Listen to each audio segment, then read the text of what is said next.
तो वही खनन क्षेत्र में साज सरकार के सुधारों का असर, डिजिटल सिस्टम और ड्रोन निगरानी से अवैध खनन पर सख्ती बरता गया है। खनिज राजस्व बढ़कर अब 16,757 करोड़ रुपए पहुंच गया है। खनिज ऑनलाइन 2.0 और डीएमएफ पोर्टल से पारदर्शिता यानी ट्रांसपेरेंसी बढ़ी है। बस्तर के 3 संग्राहक आदिवासियों को 4 गुना अधिक कीमत मिल रही है। 2,800 से 2,900 रुपए प्रति किलो तक खरीदी हो रही है। 5 साल में अवैध खनन के 29,000 से ज्यादा मामलों में कार्रवाई भी हुई है।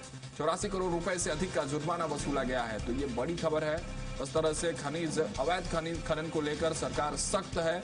ड्रोन के जरिए निगरानी रखी गई, उससे राजस्व में वृद्धि हुई है। डिजिटल सिस्टम ड्रोन निगरानी से अवैध खनन पर सख्ती भी देखने को मिली है और लगातार कई ऐसे मामले रहे जिन पर सरकार ने सख्ती बरतते हुए कार्रवाई की है। खनिज राजस्व की अगर बात करें तो 16,757 करोड़ इस वक्त छत्तीसगढ़ का पहुंच चुका है। खनिज ऑनलाइन 2.0 और डीएमएफ पोर्टल से पारदर्शिता बढ़ी है। हमारे सहयोगी दिलीप साहू और अधिक जानकारी के साथ जुड़ना है। दिलीप, खनन को लेकर, अवैध खनन को लेकर जो पॉलिसीज बनाई गई छत्तीसगढ़ में, उसका असर अब साफ तौर पर देखने को मिल रहा है। राजस्व में वृद्धि सबसे बड़ा उदाहरण है।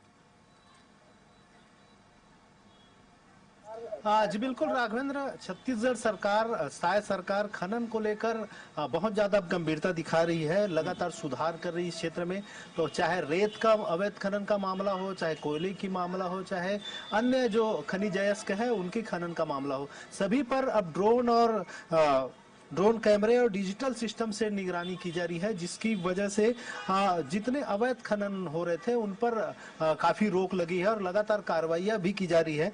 अभी तक पिछले 5 सालों में अवैध खनन के मामले में 29,000 से अधिक कार्रवाई की जा चुकी है। ये कार्रवाई होने का असर भी दिख रहा है, लगातार सुधार भी हो रहा है और राजस्व, खनिज राजस्व में भी लगातार बढ़ोतरी हुई है। इसी कड़ी में बताया जा रहा है कि अब बढ़कर खनिज राजस्व जो है 16,757 करोड़ रुपए तक पहुंच गए हैं और जो खनिज के अयस्क का देख रेख जो हो रहा है उसको ऑनलाइन सिस्टम से ही लगातार देख रेख किया जा रहा है। 2.0 और डीएमएफ पोर्टल के माध्यम से लगातार इस पर जो पारदर्शिता है वो बढ़ी है।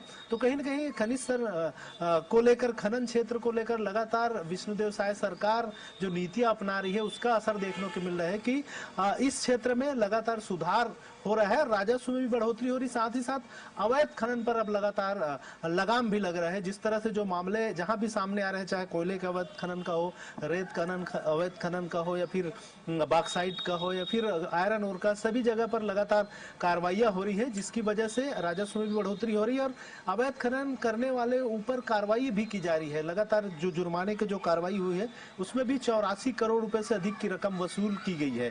तो इस तरह से खनन को लेकर सरकार की जो नीति है उससे निश्चित तौर पर राजस्व में बढ़ोतरी के साथ अब अवैध खनन पर रोक लग रही है। ठीक है, बहुत शुक्रिया दिलीप हमारे साथ जुड़ने के लिए तमाम जानकारियों के साथ। तो देखिए, राजस्व में बढ़ोतरी है सबसे बड़ा उदाहरण कि किस तरह से खनन क्षेत्र में शायद सरकार अपनी पॉलिसीज के साथ सख्ती के साथ आगे बढ़ रही है, पारदर्शिता के साथ आगे बढ़ रही है और उसी को लेकर, इसी सख्ती की वजह से तस्वीरें इस वक्त छत्तीसगढ़ में राजस्व में देखने को मिल रही है।